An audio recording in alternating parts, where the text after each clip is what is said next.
விருச்சிக ராசிக்காரங்களுக்கு பாத்தீங்கன்னா ராசிநாதரான செவ்வாய் வந்து 6ஆம் இடத்துல பெயர்ச்சி ஆவார். எப்போல இருந்து 11ஆம் தேதியிலிருந்து.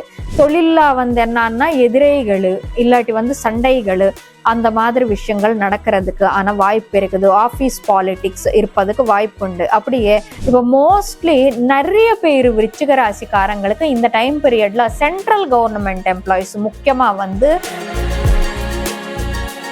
இப்போ 7ல சூரியன் புதை சேர்க்கை என்னதான் உங்களுக்கு செய்யும் பாத்தீங்கன்னா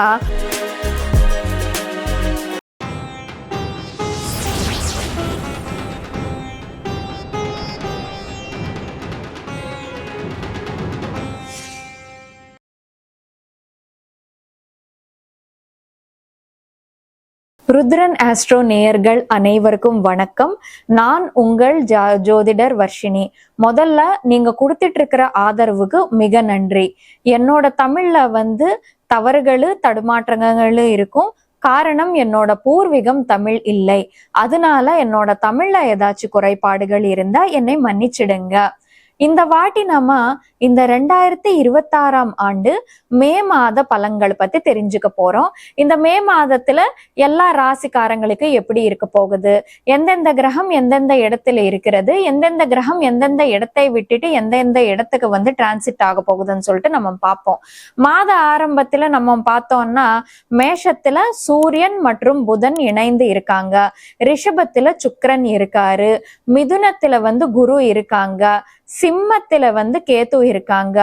கும்பத்துல வந்து ராகு இருக்காங்க. மீனத்துல வந்து செவ்வாய் மற்றும் சனி பகவான் இணைந்து இருக்காங்க. இப்போ இந்த மாதம் 11ஆம் தேதி பாத்தீங்கன்னா செவ்வாய் வந்து மீன ராசியை விட்டுட்டு மேஷ ராசிக்கு வர போறாரு. அங்க சூரியன் புதன் கூட இணைந்து இருக்க போறாரு. அப்படியே இந்த மாதம் 14ஆம் தேதி பாத்தீங்கன்னா இந்த சுக்கிரன் ரிஷபத்தை விட்டுட்டு மிதுனத்துக்கு போக போறாரு. 15ஆம் தேதி புதன் மேஷ ராசியை விட்டுட்டு வந்து ரிஷப ராசிக்கு போக போறாரு. அப்படியே 16ஆம் தேதி சூரியன் மேஷ ராசியை விட்டுட்டு வந்து ரிஷப ராசிக்கு போயிட்டு அங்க புதனுடன் இணைந்து இருப்பாரு. இது இந்த மாதத்துக்கான பிளேஸ்மெண்ட்ஸ் மற்றும் டிரான்சிட்ஸ்.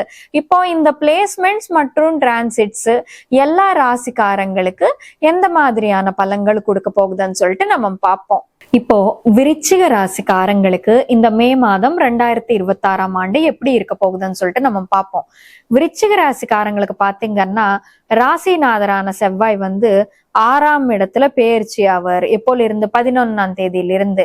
அதுக்கப்புறம் வந்து சூரியன் புதன் 2 பேருமே வந்து 6ஆம் இடத்துல பெயர்ச்சி ஆவாங்க 15ஆம் தேதி வரைக்கும். இந்த மாத ஆரம்பம் பாத்தீங்கன்னா உங்களுக்கு கொஞ்சம் கஷ்டம்தாங்க. எதுக்குன்னா தொழில் வீட்டதிபதியான சூரியன் வந்து 6ஆம் வீட்டுல இருக்காங்க. தொழில்ல வந்து என்னன்னா எதிரிகள் இல்லாட்டி வந்து சண்டைகள் அந்த மாதிரி விஷயங்கள் நடக்கிறதுக்கு ஆனா வாய்ப்பு இருக்குது. ஆபீஸ் பாலிடிக்ஸ் இருப்பதுக்கு வாய்ப்பு உண்டு. அப்படியே 11 லாபஸ்தானாதிபதி வந்து 6ஆம் வீட்டுல உட்கார்ந்து இருக்காங்க. சோ லாபம் இருக்காது. வியாபாரம் செய்யறவங்களுக்கு கொஞ்சம் கஷ்டமா தான் இருக்கும். அப்படியே 11ஆம் தேதி வரைக்கும் 5ஆம் வீட்டுல இருக்கக்கூடிய செவ்வாய் வந்து 6ஆம் வீட்டுக்கு வருவாங்க. ராசிநாதர் 6ஆம் வீட்டுல இருக்கும் போது என்ன நடக்கும்னா ஆர்குமெண்ட்ஸ், கான்ஃபிளிக்ட்ஸ், அனாவசியமான வம்புக்குள்ள உங்களை இழுக்கிறதோ இல்ல அனாவசியமான ஒரு லீகல் இஷ்யூல நீங்க மாட்டிக்கிறதோ அந்த மாதிரி விஷயங்கள் இருக்கும். இல்ல ஹெல்த் இஷ்யூஸ் வர்றது அந்த மாதிரி இருக்கும். இப்போ இது மாதம் முழுக்க இப்படிதான் இருக்குமா, ரொம்ப பயந்துட வேண்டிய அவசியம் இருக்கான்னு சொன்னா கிடையவே கிடையாதுங்க. ஏன்னா இப்போ சூரியன் புதன் வந்து 15ஆம் தேதி வரைக்கும் தான் 6ஆம் வீட்டுல இருப்பாங்க. 15ஆம் தேதிக்கு அப்புறமா வந்து புதன் சூரியன் 2 பேரும் சேர்ந்து 7ஆம் வீட்டுக்கு வருவாங்க. 7ஆம் வீடு வந்து ரிலேஷன்ஷிப்ஸ்க்கு சம்பந்தப்பட்ட ஹவுஸ். அப்படியே பர்பஸ் ரிலேட்டட் ஒர்க் டிராவல். இப்போ மோஸ்ட்லி நிறைய பேர் விருச்சிக ராசிக்காரங்களுக்கு இந்த டைம் பீரியட்ல சென்ட்ரல் கவர்மெண்ட் எம்ப்ளாயிஸ் முக்கியமா வந்து உங்களுக்கு பிடிச்ச ஸ்டேட்டுக்கு வந்து பதிலி ஆயிட்டு போறதுக்கான வாய்ப்பு இருக்குதுன்னு சொல்லிட்டு சொல்லலாங்க. நிறைய பேருக்கு வந்து இந்த டைம் பீரியட்ல ஒர்க் ரிலேட்டட் டிராவல்ஸ் இருக்கிறதுக்கு வாய்ப்பு உண்டு. Different country or different state, mostly different ஸ்டேட்ஸ்க்கு வந்து ஒர்க் ரிலேட்டடா டிரான்ஸ்பர் ஆயிட்டு போறதுக்கான வாய்ப்பு இருக்குதுன்னு சொல்லிட்டு சொல்லலாம். அப்படியே தொழில் வீட்டதிபதி 11ஆம் வீட்டதிபதி 2 பேரும் சேர்ந்து உட்கார்ந்ததுனால உங்களுக்கு தொழில் மூலமா கெயின்ஸ்ன்றது இருக்குது 15ஆம் தேதிக்கு அப்புறமா சொல்லிட்டு சொல்லலாங்க. அப்படியே விருச்சிக ராசிக்காரங்களுக்கு என்ன ஒரு பிரச்சனைன்னு பாத்தீங்கன்னா, ராசிநாதர் வந்து 6ஆம் வீட்டுல இருக்கும் போது ஒண்ணு கடன் பிரச்சனை ஃபேஸ் பண்ணுவீங்க, இல்ல உடம்புக்கு சம்பந்தமான பிரச்சனை ஃபேஸ் பண்ணுவீங்க, இல்ல எதிரிகளோட தொல்லை இருக்கும், இல்ல ஹெல்த் இஷ்யூஸ் இருக்கும், இல்ல லீகல் ரிலேட்டட் இஷ்யூஸ் இருக்கும். லீகல் சொன்னாக பயந்துட வேண்டிய அவசியம் இல்லைங்க. ஃபார் சப்போஸ் நம்ம வண்டியில போயிட்டு இருப்போம், போலீஸ் நிறுத்திருக்காங்க, இது இருக்காது, லைசன்ஸ் இருக்காது, ஒரு 100 ரூபாய் செலான்னு கட்டிருக்கோன்னு வச்சுக்கோங்க, அதுவும் ஒரு லீகல் ரிலேட்டட் பேட்டில் தானே. அந்த மாதிரி சின்ன சின்ன மைனர் விஷயங்கள் தான் நடக்கும், மேஜர்லி எதுவுமே நடக்காது. ஏன்னா 6ஆம் இடம் வந்து செவ்வாய்க்கு சொந்த இடம் ஆச்சுங்க. சோ ராசிநாதர் 6ல இருந்தாலுமே சரி, 6ஆம் இடம் செவ்வாய்க்கு சொந்தமான இடமா இருந்ததுனால அந்த பிரச்சனத்தை தாண்டி நீங்க வர்றதுக்கான ஒரு சூழ்நிலை, தாங்க முடியாத பிரச்சனைன்றது உங்களுக்கு நடக்காது சொல்லிட்டு சொல்லலாம். இப்போ உங்களுக்கு 7ல சூரியன் புதனோட சேர்க்கைன்றது நடக்குதுன்னு சொல்லிட்டு சொல்லாங்க. இப்போ 7ல சூரியன் புதை சேர்க்கை என்னதான் உங்களுக்கு செய்யும் பாத்தீங்கன்னா, இப்போ இதனால உங்களுக்கு என்ன வரப்போகுதுன்னு பாத்தீங்கன்னா, உங்களுக்கு வந்து 8ஆம் வீட்டதிபதி புதன், ஓகே, அந்த புதன் வந்து 7ல இருக்கும் போது ரிலேஷன்ஷிப்ல மாற்றங்கள்ன்றது கொண்டு வருவாருன்னு சொல்லிட்டு சொல்லாங்க. ஃபார் சப்போஸ் சில பேருக்கு வந்து வேற ஒரு ஸ்டேட்டுக்கு டிராவல் பண்ண வேண்டி இருக்கும்னு நான் சொன்னேன். மனைவி கூட ஜாலியா இருந்திருப்பாங்க இவ்வளவு நாள், மனைவி விட்டுட்டு பிரிஞ்சு போக வேண்டி வரும். அப்படியே சில பேருக்கு எப்படின்னா, புருஷன் மனைவி வந்து 2 பேரும் ஹாப்பியா தான் இருப்பாங்க, ஆனா புருஷனுக்கு ஒரு இடத்துல ஜாபு, மனைவிக்கு ஒரு இடத்துல ஜாபு, இந்த மாதிரியான சூழ்நிலைன்றது அமையும்.